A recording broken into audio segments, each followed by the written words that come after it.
kajian zakat mal. Mal itu nanti akan coba kita bahas. Ada yang namanya at-tafsili, ada yang namanya al-ijmali.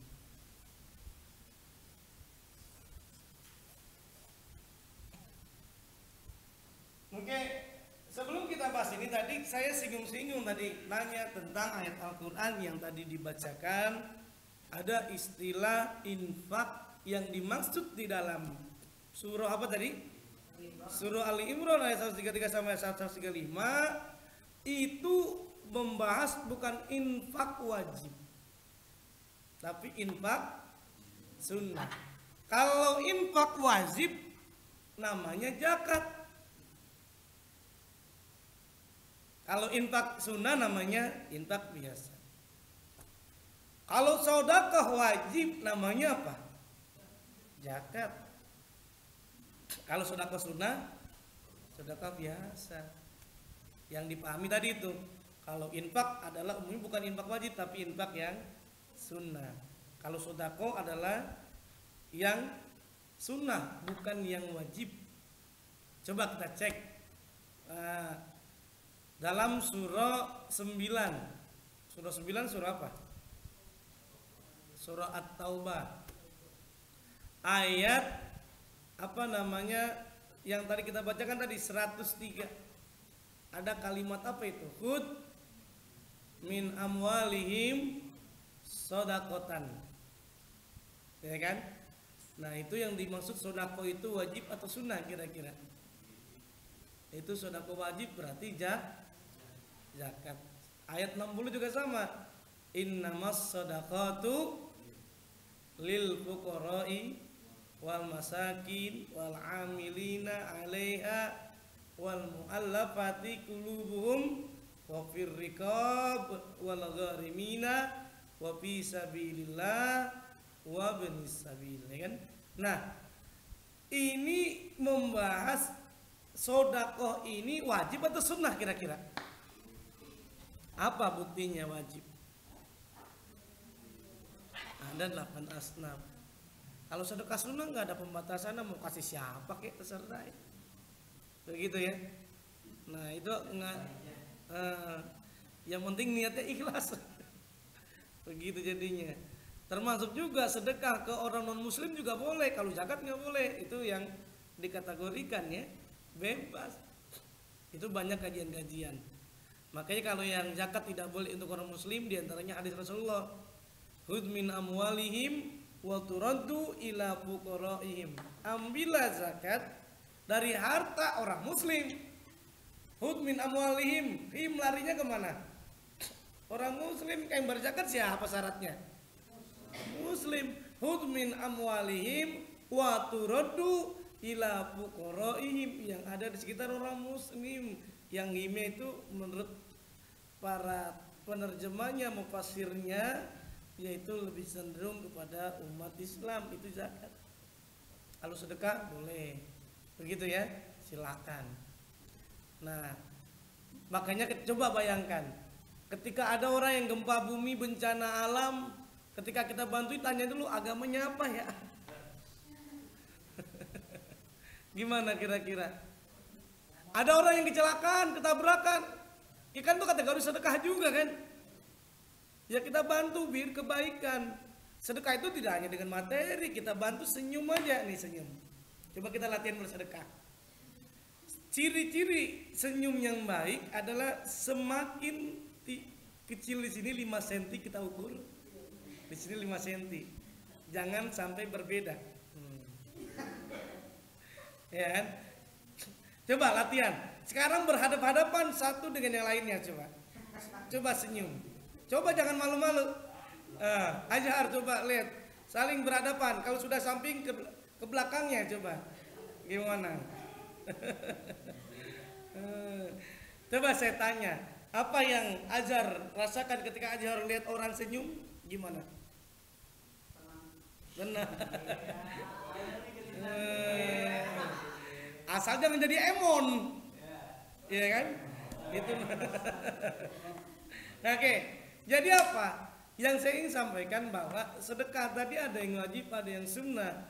Bahkan kalau kajiannya karena kebetulan tidak bahas tentang fikih iswaf, waktu teman-teman angkatannya Azhar kan membahas tentang fikih iswaf itu kan, bagaimana bandingkan antara zakat, infak, sedekah dan wakaf, mungkin pada sesi-sesi berikutnya gitu ya. Oke, yang ingin saya sampaikan sebetulnya biar supaya kawan-kawan tahu, di dalam Al-Quran tidak harus redaksi zakat ya, tetapi ada istilah sodako.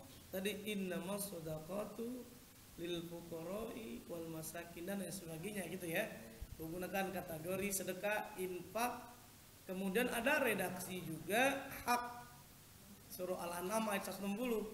Wa fi amwalihim hakun lisaili wal mahrum. Nah, hak terjemahannya itu adalah zakat. Dan di dalam harta mereka ada hak orang lain, yaitu dengan tunaikan zakat, itu kan ulil ab termasuk juga, itu juga terjemahannya adalah zakat. Ini yang ilustrasi nanti sebelum kita bahas tentang fikih zakat, lagi-lagi penggunaan istilah zakat di dalam Al-Quran tidak harus redaksinya zakat ya, tetapi menggunakan redaksi apa? Sedekah, kemudian apa lagi? Hak, terus infak dan al-afu, nanti tinggal dicari sendiri ya, tinggal dicari di berbagai buku dan kitab dan sebagainya. Oke, ikhwan akhwat billah. Nah, ini renungan harta semuanya. Coba kita lihat ini. Harta itu ibarat api. Ia bisa menjadi sangat berguna, tapi sebaliknya bisa juga membuat kita binasa.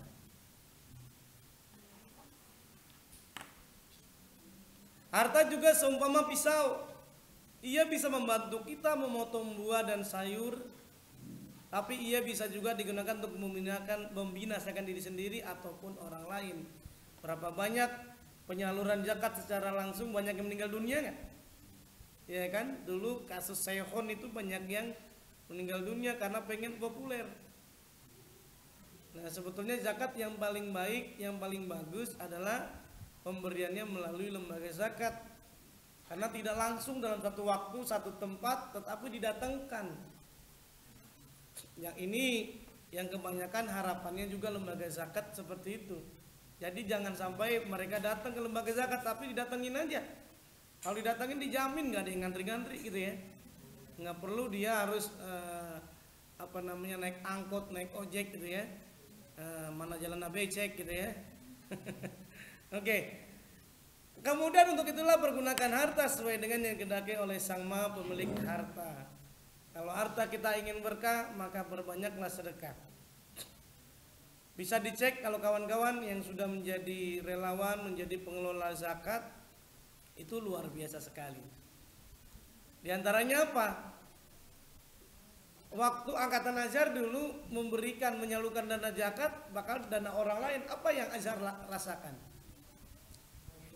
Bahagia, padahal bukan hartanya Azhar. Sama juga kayak kawan-kawan sebagai amil zakat.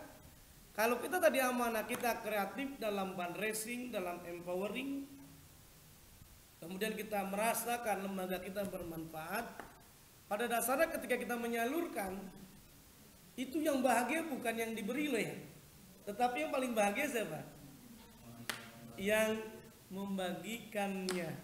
Makanya ada penelitian yang menarik, saya pernah baca di di tulisan penelitian di Amerika Serikat. Itu ada seorang dosen, dia ingin meneliti tentang happiness. Happiness itu apa? Kebahagiaan. Kebahagiaan itu dia menyimpulkan tidak mesti orang punya harta itu dia bahagia. Justru berapa banyak orang yang punya harta dia tidak bahagia, dia sengsara. Justru dia menyimpulkan, justru yang bahagia adalah mereka yang berbagi terhadap orang lain walaupun bukan uang dia. Dia melakukan uji coba dan ingin membuktikan, dia berikan uang amplop, anggap ini satu kelas ya, sebelah kanan dan sebelah kiri. Dan sebelah kanan dikasih uang, nih kasih uang semuanya jumlahnya sama, dikasih uang. Nah, dosennya berpesan kepada yang sebelah kanan, mohon uang yang saya gunakan ini jangan dimakan untuk keperluan sendiri, tapi mohon cari kasih kepada orang yang membutuhkan. Akhirnya kelompok yang pertama dia sesuai pesanan dosennya. Yang sebelah kiri dia bilang, mohon uang yang ada silakan Anda pergunakan, Anda makan, Anda buat gunakan untuk minum. Seminggu berikutnya ketika lakukan proses tadi makan, coba kirim makan, yang ini untuk penyaluran, itu raut wajahnya berbeda. Ekspresi kegembiraan adanya di sebelah mana menurut kawan-kawan kita? Kiri apa kanan kira-kira? Hah? Sebelah mana kira-kira? Sebelah kanan, apa sebabnya? Nah, merasa puas padahal bukan uang buat dia sendiri, dia bahagia, seneng, rona, kebahagiaan. Saya melihat juga pas waktu angkatan Azhar ketika menyalurkan, waktu mencari uang pusing juga, mukanya cemberut. Karena pusing kan, harus ada fundraising, itu ada namanya belajar target. Tapi ketika disalurkan, walaupun hujan-hujan apa, itu rona, kebahagiaan itu luar biasa. Seneng, apalagi didoain mudah-mudahan cepet nikah. Mudah-mudahan cepet lulus, begitu kan? Itu ada kebahagiaan yang luar biasa. Nah, boleh jadi kita berikan kepada yang membutuhkan, itu dia haru. Apa sebabnya haru? Ada orang yang memberikan kebahagiaan, walaupun kecil barangnya, dia merasa haru, meneteskan air mata, kegembiraan yang luar biasa. Kan begitu ya? Bukan hanya bahagia dikasih harta, dia sampai sedih, sampai keluar air mata. Apa sebabnya? Dia itu sampai nangis karena kakinya keinjek.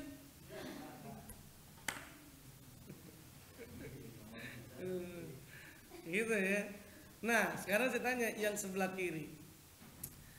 Yang sebelah kiri kira-kira rona kebahagiaannya ada nggak? Nggak ada, cuma sebentar aja dia makan habis sudah. Apalagi kalau uang 100.000, begitu ya. Karena uang 100.000 itu kalau kita bandingin kira-kira besaran mana buat beli barang di mall sama buat sedekah, kira-kira besaran mana? Buat sedekah.